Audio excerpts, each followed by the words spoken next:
Here we have at Tech Society FM, Associate Professor David Bissell from the Department of Geography, University of Melbourne, joining us, and together with Rideshare Reece, who is the name and face and personality for the RideFair brand, which is world first open source Rideshare Co-op. So let us start. So David, thank you for coming all the way from Melbourne to join us and to share with us your research that you're doing in the area of gig economy. And for the purpose of this podcast, I'd love to hear from you, your research study, and where RideFair come into that whole segment. Absolutely. Well, look, thank you, Lan, for the invitation. So I've been doing a project that's looking at how Australian cities are changing because of changes in the gig economy and changes in on-demand. And so I've been speaking with a range of different people to try and find out exactly how cities are changing. And so I've been speaking with consumers, learning about how on-demand travel, the provision of goods and services is changing people's lives in all kinds of explicit and kind of subtle ways, and how people are reflecting on those. And I've also been speaking with workers who are involved in providing gig economy services. And it's been very interesting kind of listening to some of the challenges that they've been experiencing. And so this, for me, is where RideFair comes in, given that one of the big challenges around the rise of the gig economy is about how can we accommodate socially sustainable, economically sustainable livelihoods within this space. Because obviously there's been a lot written about how large tech companies in this space have put a lot of pressure on workers that are providing these services. And so I was really excited to hear about RideFair, an initiative within Australia that was actually coming into the field to do something really socially progressive and really different. And so I'm really excited about hearing from you both today a little bit about how you've done that and some of the challenges that have been involved in doing that. So I thought a really good place to start might be just hearing a little bit about the inspiration, the spark of where RideFair actually came from. Was there a kind of eureka moment that kind of happened that you thought, this is what we need to do here, or was it a little bit more of a kind of slow creep development? Alrighty, now this is a question for Rideshare Reece. Please give us the background to it, because Rideshare Reece has actually been from the start of this big, massive project, and it's what we call his baby, because he's been working tirelessly on it, creating quite a lot of collateral ideas, and also speaking to drivers as well, and also communication to them on a regular basis, the drivers in Perth. So what is your story to that? So my sort of answer to that would be, I think it mainly started when Alex Dunmo, our CEO of Ninja Software, he was quite often catches rideshare from some of the big sort of companies, and the sort of thing that always came forward is that I think a lot of people can relate that when you are talking to a driver, not every time, but a lot of them, they actually have a lot of complaints about the company they work for, or they're maybe complaining about that you've only just got a very small fare, so they've come all the way out there to make $6, or and I think a lot of people can relate to that. So and it all kind of came down to knowing that they were paying sometimes up to like a third of their income to these companies, and it was already quite hard for them to survive as it was, and then losing such a huge percentage like that. So Alex has had the idea of like there was no reason why it couldn't be a co-op, why it couldn't actually be a driver-owned co-op, why the drivers themselves couldn't band together to supply the workers, make all the sort of company decisions about fare prices, and actually share in the profits rather than sending the profits overseas. it started off mainly in an idea for the Perth space in West Australia, and it pretty quickly dawned that it could be bigger. It didn't need to just be Perth, and it was going to be very hard to fund the sort of actual everything that goes into developing an app, to just the whole sort of infrastructure around it it's quite expensive to get into the game. And when you're only marketing to Perth, West Australia, and there was no need to really handicap ourselves in that way. It could be something that could be done globally if we were to release the app, release the package, and like pretty much like a starter kit for any driver co-op in the world that wanted to start their own and combat these sort of big companies, then they could. So and the idea was to keep it as pretty much the only rule was that you had to be a driver co-op to be able to access the software. So then it just made it available for any driver co-op to come together and to start something to try and take a bag. So it did move from just a Perth thing, and then it's now become RideFair.io, which is going to be kickstarted to go global, so that anyone can potentially start their own driver co-op ride sharing service. It's incredibly exciting, and it's happened over such a short space of time as well, I guess. It's been interesting to kind of to note that over that time, over the kind of 11, 12 months or so that RideFair has been in development. What have been some of the kind of sort of surprises or challenges that you've actually faced during that time? The challenge for us is the messaging. The reality is that to create a platform that is as sophisticated, at what the main rideshare companies, some of the mega rideshare companies have, is a very sophisticated platform, and it costs millions and millions of dollars to be that efficient, and also to be a seamless experience for drivers and riders to use. And we know that there's only one company that did a really good job of it. The other two companies, you obviously will hear in the news about, drivers and riders not being able to connect with each other or go to the same location at the same time. So we know the challenge is massive in terms of the technology. However, we do have that ability, so that's not too much of a challenge.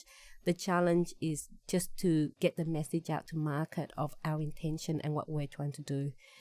Because, to introduce and let the public know why Ninja Software is actually trying to do, a ride-sharing app that is going to compete with someone as big as, at Uber or, even Didi Ola, is something that is almost unbelievable, because, the public would be like, but that's a really massive mega corporation with plenty of venture capitals being thrown at it. And you are a software development company in Perth. So that is, one of the messaging that, is we need to actually tackle that and let, the public know, the public or the global audience know of our capability. And also the challenge is just to get the message right so they understand the passion of why we create RideFair. And Reece, you know what it means to have that passion, right? Yeah, absolutely. And we've been like our biggest supporters are actually the drivers in Perth. It's kind of spread like wildfire. They come in, they hand out, they actually just collect flyers and stuff like this, and they spread the message. And a lot of the drivers come in saying they heard it from other drivers, and they're just actually happy to hand out anything they can to kind of spread the word. But one of the big issues we have is that although a lot of drivers are really interested in something that obviously it benefits them, it's actually just a win-win. It's just a good force in the economy, really what we're trying to do. But at the same time, because we don't actually have a service up and running, a lot of them kind of drift away. I mean, it's unless we can provide something for them right now that they can use, it starts to go a bit stale. So we have to just keep on top of people and let them know. And we've really been trying to share our updates where we're moving, like anything new that we can share to keep them involved. So yeah, that's the main thing really. We just need to get the message out that what we're doing is a good thing. It's a lot of the times you can see what they're getting out of it, in the end, we're just trying to do a good thing. We're trying to like kind of rescue that sort of gig economy industry sort of thing, especially for rideshare and driving. Because I think I personally, like my father drives for Uber, so he's actually been one of our biggest supporters, handing out flyers and stuff like this. So we can see firsthand, or pretty close to firsthand, the sort of struggles that the actual drivers are going through. Yeah.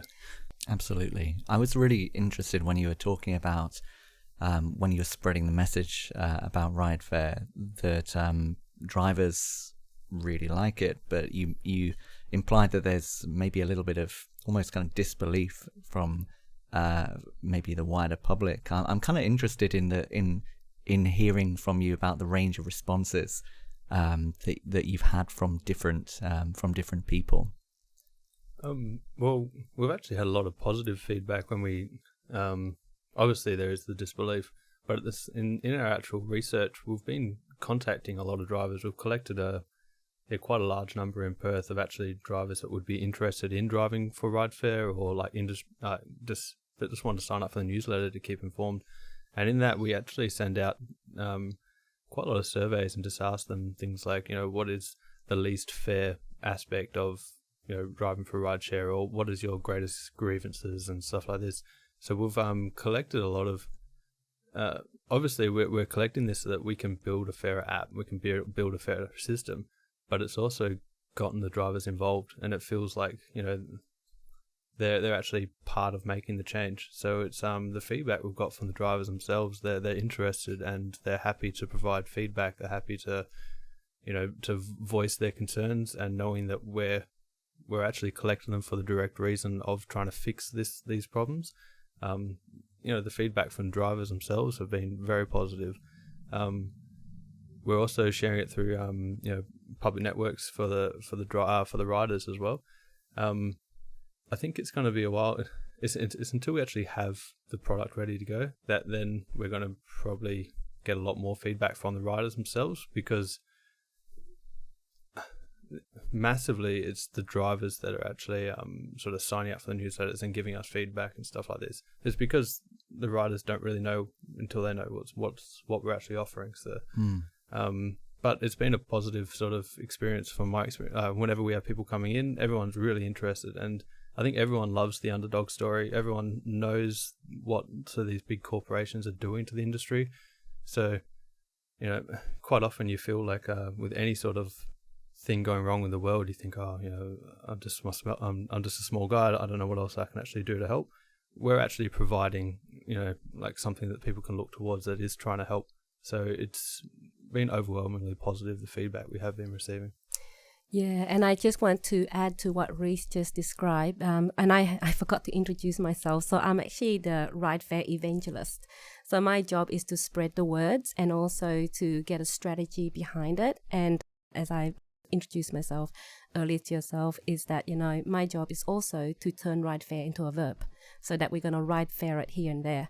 And so I've been talking to quite a few people beyond the drivers, because with Reece, he's Rideshare Reece, so he talks a lot with drivers. But for myself, I speak to different people in the community.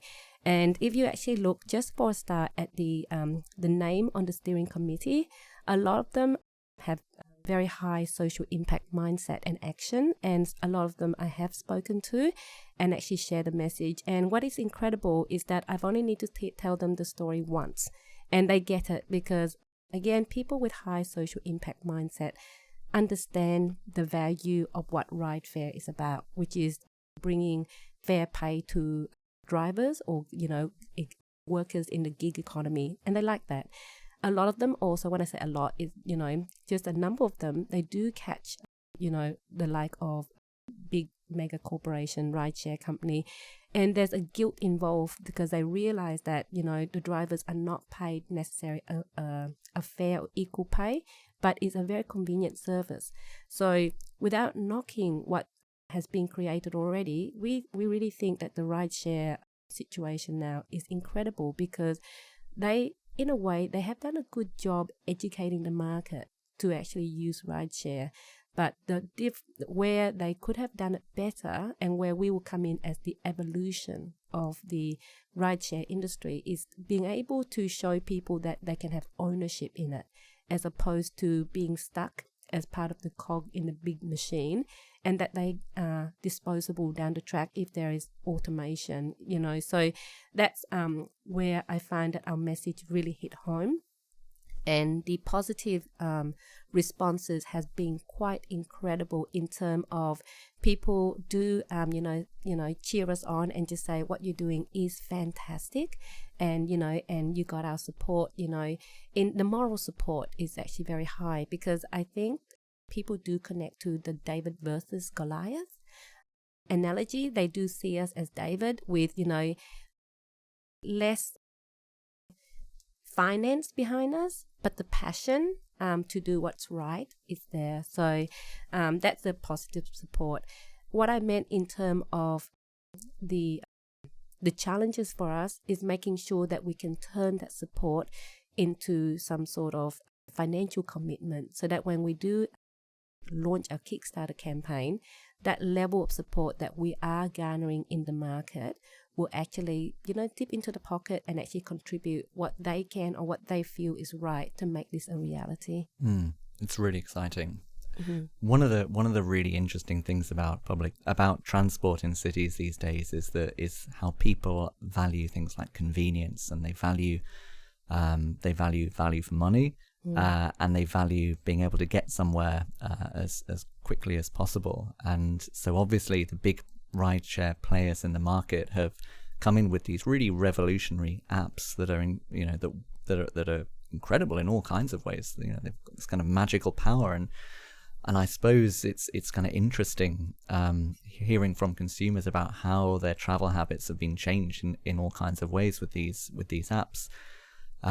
So I'm interested in how does RideFair not necessarily compete, but how does RideFair respond to these kind of really amazingly produced apps that have got obviously a lot of money behind them. I'm interested in the kind of process of kind of software development, I suppose, which is your bread and butter. Yep. Reece? Yeah, so that's where we're quite lucky. We're because we are Ninja Software. We're like a software development company in Perth. We have an incredibly skilled team of designers and developers. So we've already kind of crossed that first barrier that a lot of people wanting to bring change to the industry have been stuck at. So and on top of that, we have a very community-minded CEO, CTO, like just the whole team. They're all very interested in Perth economy and just supporting local as it is. So so with the actual specialty we have with the team, and on top of collecting a lot of data about the problems with the other apps, the key sort of issues need to be addressed. Yeah, I think we're going to knock this out of the park. This is definitely isn't our first big scale application. It wouldn't be our second or third. It's what we do, and to be honest, I have complete faith that our team is just really going to knock this out. And on top of what Reece had said as well, Ninja Software, our speciality in the marketplace is that we specialize in multi-sided platform. And quite a few of our projects, or several of our big significant projects, involve that level of sophistication. And you understand that multi-sided marketplace is being able to bring different market on the same platform and use it seamlessly, and to make sure that it's robust and that it doesn't break. And because we have had that experience with working on several projects, we have that IP that we can actually develop and include into the RideFair platform. So certainly we hats off to the existing mega corporation that create incredible technology, and what they've done, which I hats off to them too, is they've done a great job with educating the market and just letting the market know that there's different ways you can travel, that you don't have to wait too long. And I think that has really changed how we moved around in the city. And, you know, where we see RideFair is really the evolution of a sustainable future for society. You know, in order for us to maintain and be sustainable, you know, more and more people or more community need to have ownership of their livelihood. They cannot be controlled from, you know, like a giant mega corporation elsewhere that can dictate their life, because they can just change one rule and they could be out of business. And that's you know, that's something that is always going to be in the back of the mind of rideshare drivers, and you can see that in their forums as well. Yeah, and it certainly echoes the research that I've been doing with drivers as well, just being at the mercy of changing conditions, of changing legalities, changing decisions that are made completely outside of their control. So I agree.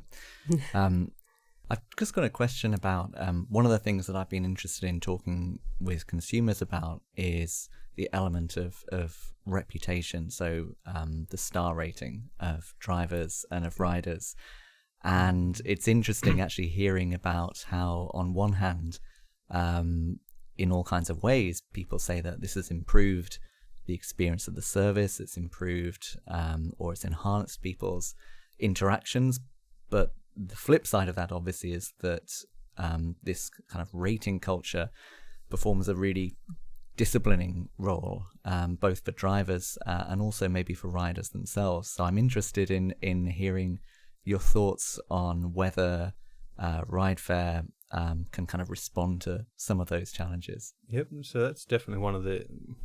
When I said we were asking drivers for, you know, their sort of thoughts on the unfair systems and stuff like this, that was definitely one of the recurring issues. And I can understand why as well, because people start to treat it like a movie rating system.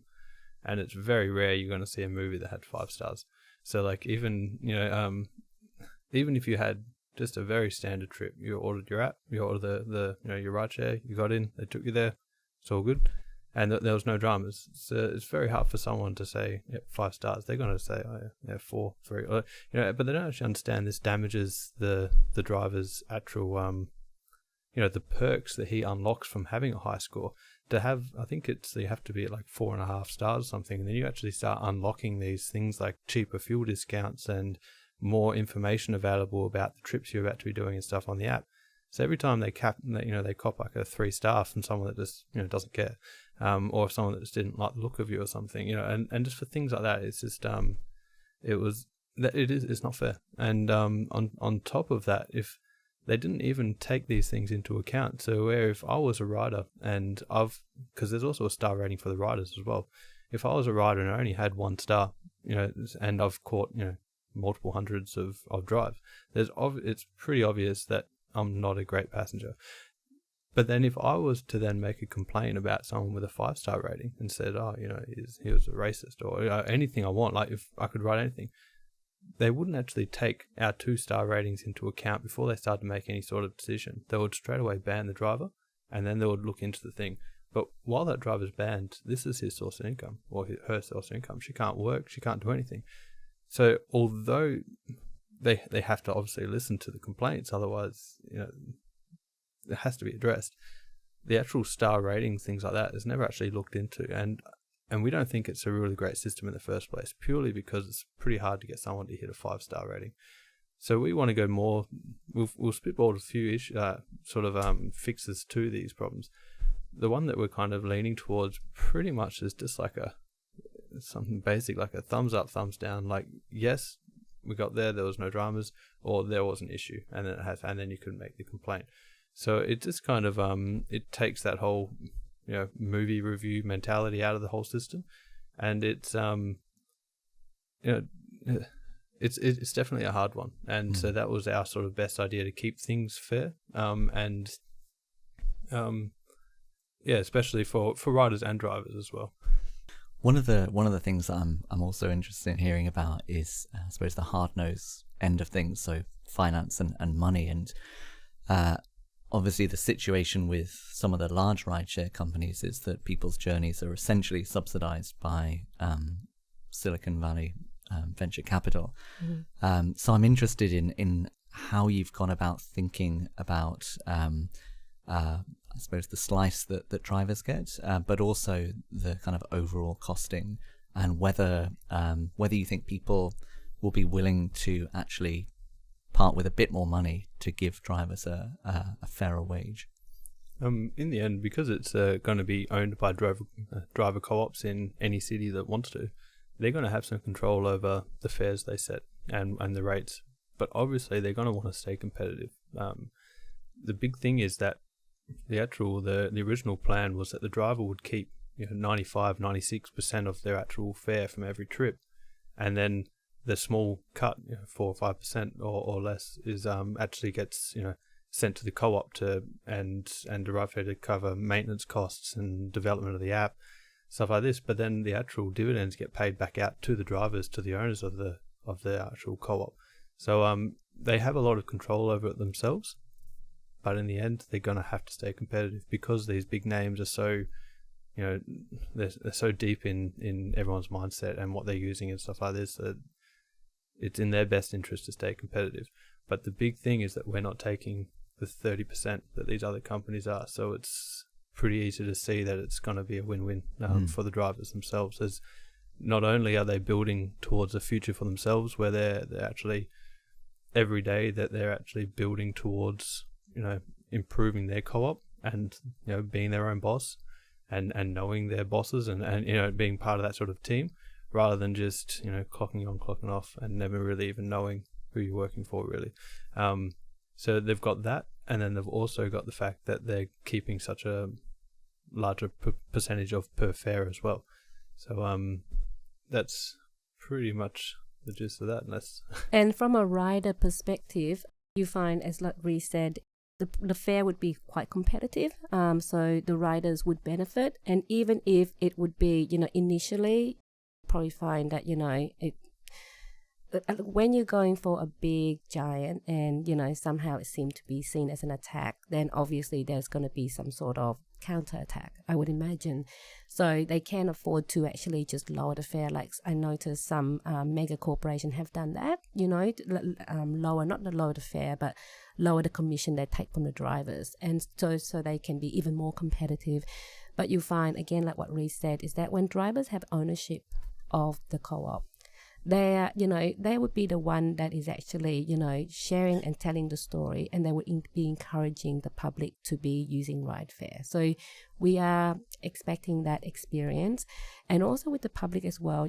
From the some of the riders I've spoken to, they were pretty impressed with the idea of a community-minded, rideshare initiative, because it means for them, it's a sense of whatever money that they're spending for their travel experience is going back into the community.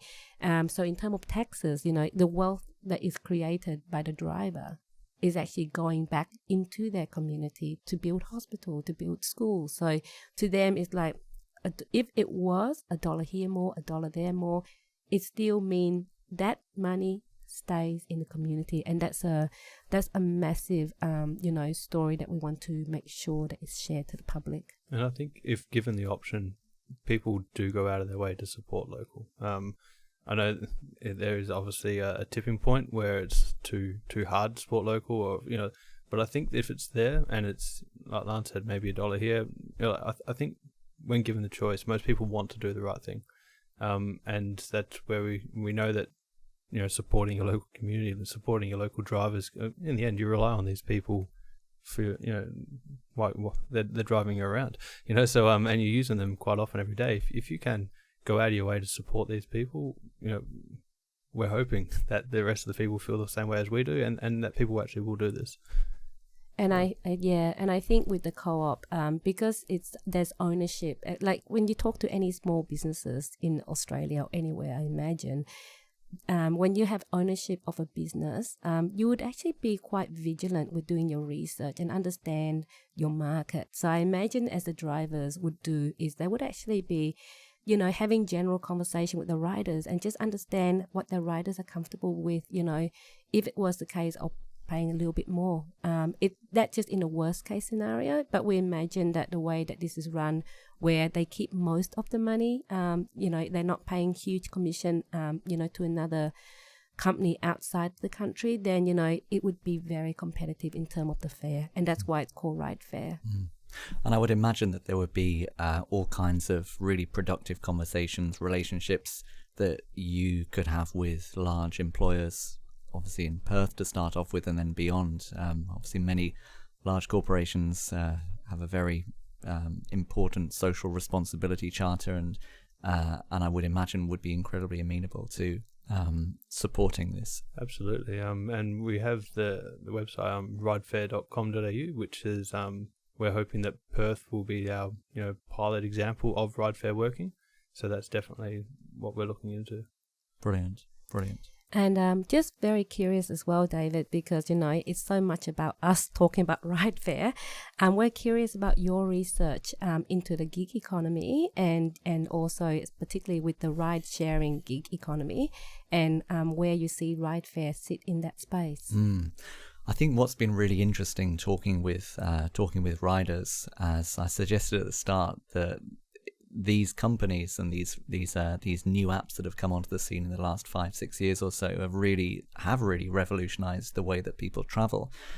At the moment, it's from the people I've talked to, it's less about the kind of everyday commute and more about the one-off journey at the moment. So I was really struck by, I was expecting to hear more people talk about their commuting experiences through rideshare apps, but actually it is the more one-off. It's the coming back after a night out, it's going to a one-off appointment, that sort of thing.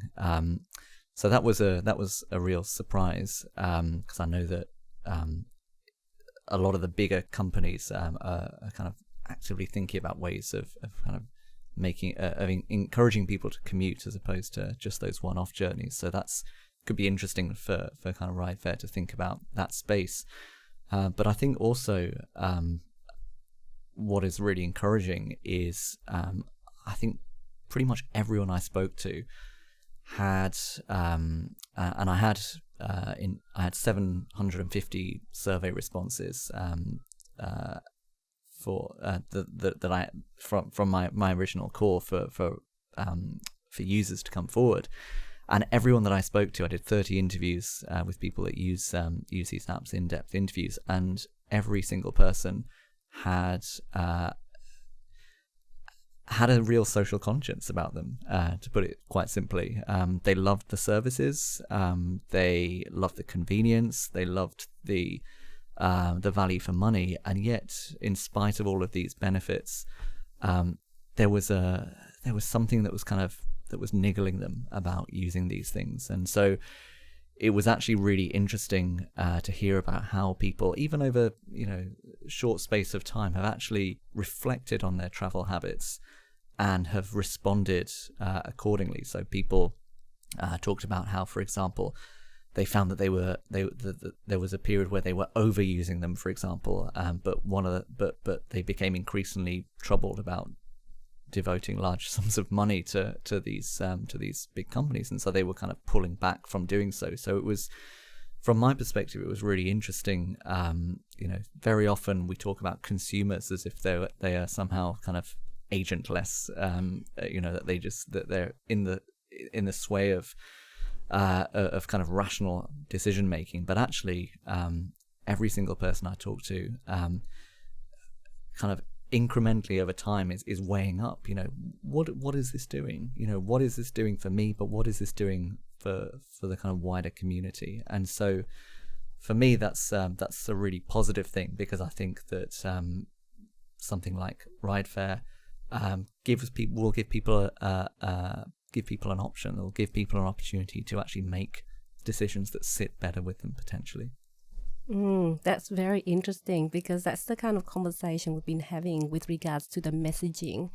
And I said to Reece, Reece often, that I believe that people do want to do, it sounds very, it's like painting the brush in such a way, but people like to be seen that they are on the right side of history. And in a way, it sounds like generalization, but in general, people know the difference between right and wrong. And by saying right and wrong, we're not saying that's really bad, that's wrong, but people try to do the right thing because it makes sense, economic sense, logical sense. And so from a perspective of community and sustainability, that's the, economic and logical sense of moving forward. And that's why I keep on using the word evolution, because, it has to evolve to make it sustainable. So very interesting with your research. I think it also does come back to, of course, there is a cost element there, coming back to our previous conversation. And this is something that people, I think, really struggle with. Obviously, there are many people doing it tough at the moment. There are various, all kinds of kind of repressive social structures that people are experiencing. Before we came in here, we were talking about the impact of the coronavirus on people's household budgets. A lot of people in very precarious employment situations, for whom 2 weeks off is going to be really, really difficult for them, putting them in a really compromised situation. And so, even when people really want to support socially progressive enterprises, there are large numbers of people that are actually watching every single dollar, and so it is really important that something like RideFair can be costed such that people can make that decision, and it's not prohibitively expensive. Yeah, and that's why, just going back to what Reece said earlier, it comes down to economy of scale. Originally, with the idea that we came up at Ninja Software is let's do a ride fair for Perth, and then the economy of scale doesn't make sense. But when you have a global movement where across Australia, across the US, then there is that economy of scale where our vision is that all these Rideshare Co-op would actually communicate to each other and just share all their learnings. We know that ultimately, when you have true business owners that run, that manage their own affair, their own income, their own, their own business structure, there's a lot more passion and energy. And when they share that, it's just, it would be incredible. And so whatever it is that they learn from their experience, they could actually make sense with each other. And so there is the economy of scale to make it attractive to riders, because you are right. And it's what Reece said as well, is that, there is a tipping point where people want support, but to a certain degree, ultimately, if I have two ride and one is $1 more and it's a better, community model, I don't mind. But if it's $10 more, then I'll go, okay, I need to think about that. So I understand with that as well. And that's why when we launch our RideFair campaign, we really want to make sure that we have the global audience behind us, because it needs to have that global footprint to make it work. And here, Ninja Software being here in Perth, we want to make sure that the first co-op in Perth is going to be that model of success, so that way that that global footprint will get inspiration from it. Well, that's really exciting to hear. Thank you. I think that's probably about all the questions that I had for you guys. Are there any other things that you wanted to ask me? Just because you've been doing research into the gig economy, if there was just one thing that you think that was necessary to make the gig economy sustainable, if there was is there one ongoing thing that you can see in each of the industries that needs to change, or what's your opinion of what at the bare minimum needs to change in the industry to make these things sustainable? I think it's the things that we've actually mentioned in the conversation. Good. So having a fair and livable wage, such that people are not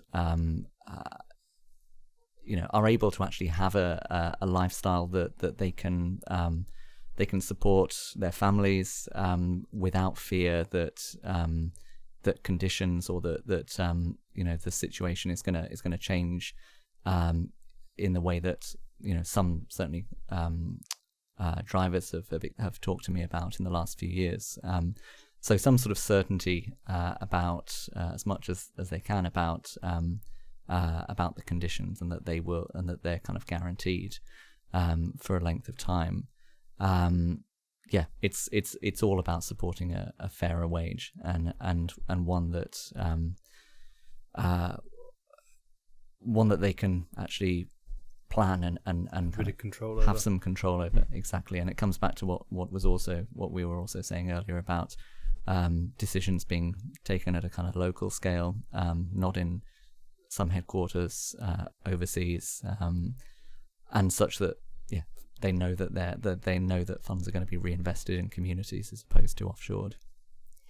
And I'm very curious because I'm a very curious person. But, being a social scientist in mobility study, if you were to interview us in 5 years' time with RideFair, being a global success, what do you think the first question you're going to ask us?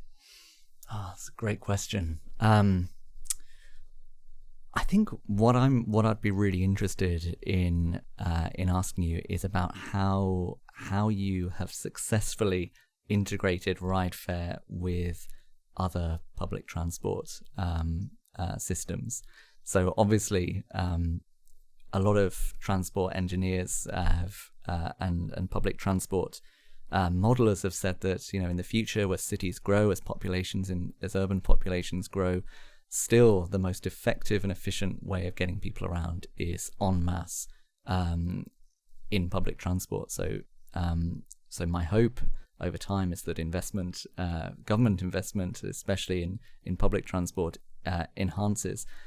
But of course, there is a really, really important space for RideFair, kind of last mile, but also those kind of those infrequent but sort of regular journeys. And so I would love to come back in 5 years' time and hear about how you've made alliances with public transport providers, such that people can actually think about, okay, I can actually live without my car. I can live without owning a vehicle because I can travel to and from work through a combination of public transport and RideFair.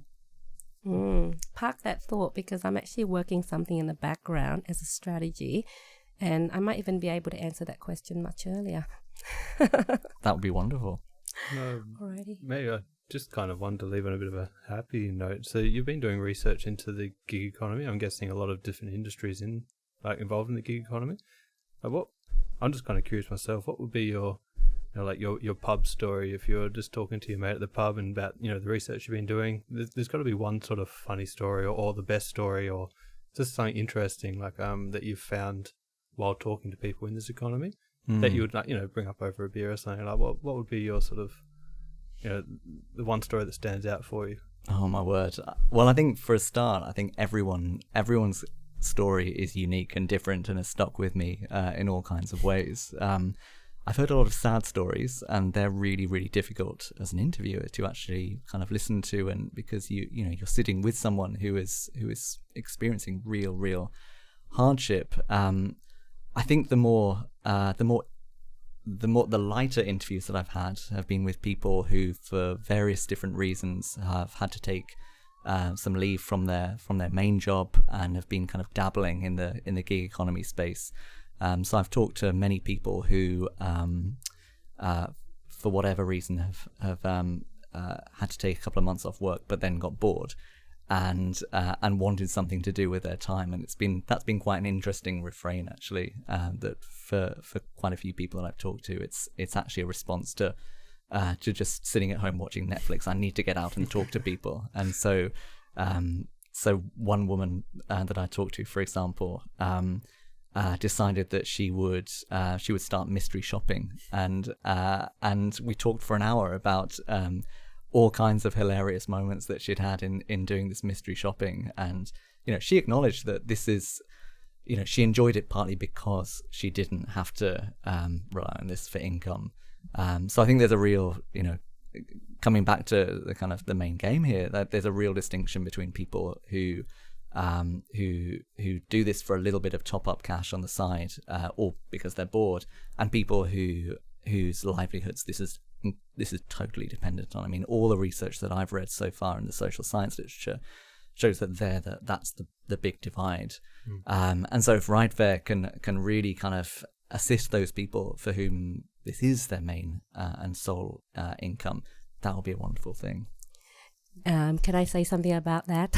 Yeah, Because I just want to put it out there that Rideshare Reece is actually here to hear all those stories. We want to put a call out there for all those drivers who, ride sharing is their main source of income, whatever background they are, to actually share with us, and that way we can actually share that story across a bigger audience space. So again, it will create greater empathy for riders to understand the faces and the names behind each of these drivers. They are a person, they've got families that have to look after, and that where Rideshare is he's out there listening to any stories, so please reach us. Yeah, so if you are listening and you are interested in RideFair, if you check out RideFair.io, that's the website for the actual RideFair engine that we're doing. There's contact information there, and there's even a form you can just fill out and send your feedback to me. Or if you're in Perth and you're looking and you're interested in potentially being a driver for RideFair, if you go to ridefair.com.au, and there's a form there to fill out for anyone potential drivers, and we'll be in contact with you. Good. Wonderful. Thanks for your time. Oh, thank you. Fantastic. Thank you so much. That's so much information, and we hope to continue to get more insight into your research and see how we can collaborate in the future. Brilliant. I look forward to it. Thanks, Alrighty. both. Thank you.